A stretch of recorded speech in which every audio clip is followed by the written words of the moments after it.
Hey everyone, and welcome back to another video. I'm going to be going over, is Experian safe to use? So this video is going to be particularly useful for individuals who are interested in signing for Experian and maybe want their free credit report and their FICO score.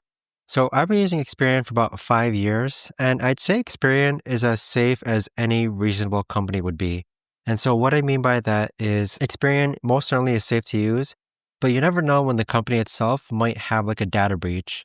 So with that being said, it's basically the risk that you take when you sign up for any credit report company, where any credit report company claims that they're safe.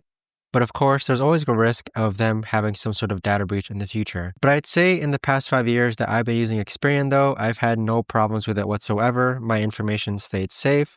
And best of all, it's free. And they do alert you anytime at which your data is breached.